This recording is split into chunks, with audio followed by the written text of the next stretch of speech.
আমি আমার বাবার রাজনীতিকে দেখেছি, যে রাজনীতিটি এমন ছিল যে আমার বাবা বিয়ে করেছিলেন আমার মাকে ওই শর্তে যে আমার বাবার ভরণ পোষণের দায়িত্ব আমার মা নেবেন, এবং আমার মা হাসি মুখে ওই দায়িত্ব নিয়েছিলেন এবং জীবনভর তিনি ওই দায়িত্ব পালন করেছেন।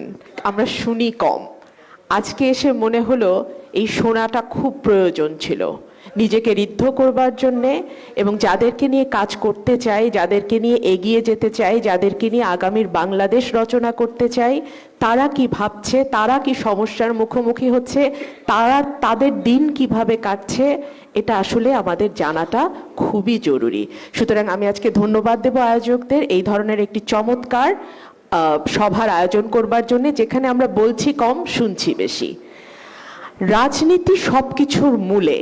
যখন রাজনীতি সুস্থ থাকে তখন সমাজ সুস্থ থাকে, দেশ সুস্থ থাকে, জাতি সুস্থ থাকে, মানুষ সুস্থ থাকে।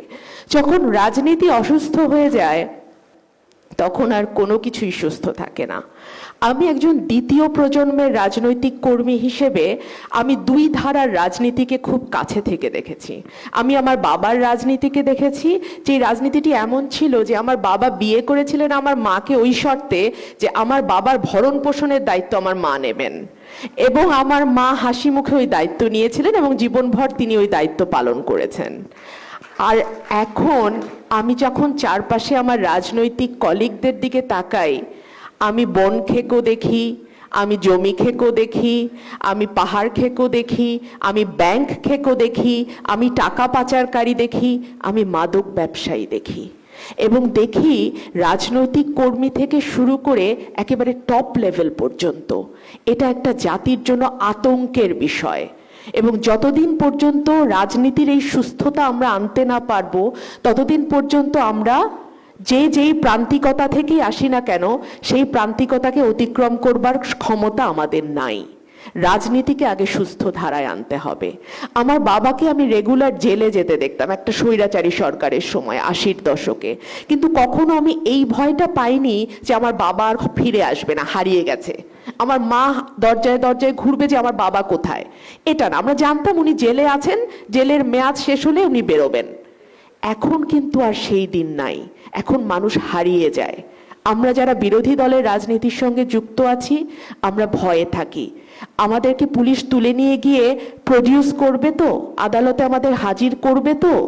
আদালতে হাজির করলেই এখন আমরা আল্লাহর কাছে শুকর করি, পরিবারের লোকজন স্বস্তির নিঃশ্বাস ফেলে, আচ্ছা পাওয়া তো গেছে, বের কবে হবে জেল থেকে সেগুলো পরের আলাপ। এরকম একটা অবস্থায় দাঁড়িয়ে আমরা আজকে আলোচনায় বসেছি। সুতরাং সময়টি কিন্তু খুব মসৃণ নয়, সময়টি কারো জন্যই খুব ভালো নয়।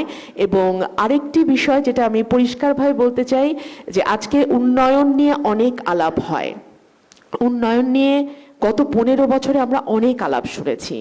উন্নয়ন মানে কি? ডেভেলপমেন্ট অ্যাজ ফ্রিডম বইতে অমর্ত্য সেন পরিষ্কার ভাষায় বলেছিলেন, উন্নয়ন মানে হচ্ছে দারিদ্র্য, দমনকারী অপশাসন, দুর্বল অর্থনৈতিক সুযোগ, কাঠামোগত সামাজিক বঞ্চনা, রাষ্ট্রীয় সুবিধা থেকে বঞ্চনা, সামাজিক অসহিষ্ণুতা, নিবর্তনকারী রাষ্ট্রের অসহিষ্ণুতা, নিপীড়ন থেকে মুক্ত থাকতে পারা। এর কোনোটা কি আমরা অর্জন করতে পেরেছি? পারি নাই।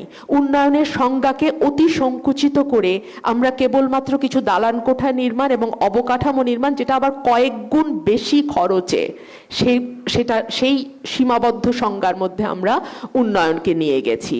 এবং আমাদের যখন বাজেট প্রণয়ন হয় প্রতি বছর সিপিডির সঙ্গে আমরাও চিৎকার করি যে আমাদের স্বাস্থ্য, শিক্ষা, সামাজিক সুরক্ষার মতন বিষয়গুলোতে পর্যাপ্ত বরাদ্দ দেয়া হয় না। জিডিপির যে বরাদ্দ থাকার কথা শিক্ষায় তার 1/3 এবং জিডিপির যে বরাদ্দ থাকার কথা স্বাস্থ্যে তার 1/5 বরাদ্দ নিয়ে আমরা চলছি। সামাজিক সুরক্ষা খাতে বরাদ্দ আমরা দিতে চাই না এই কারণ এখান থেকে লুটপাট করা যায় না। অবকাঠামোগত উন্নয়নের দিকে আমাদের নজর থাকে বেশি, কারণ এক, মানুষকে দৃশ্যমান উন্নয়ন দেখিয়ে কিছুদিনের জন্য ভুলিয়ে রাখা যায়, আর দুই হচ্ছে এখান থেকে বিশাল অঙ্কের টাকা লুটপাট করা যায়। এই যে লুটের রাজনীতি, সবকিছু খেয়ে ফেলবার রাজনীতি, এখান থেকে যদি আমরা বেরোতে না পারি আমাদের কোনো প্রান্তিকতা থেকে আমরা আদতে বেরোতে পারবো না। ধন্যবাদ।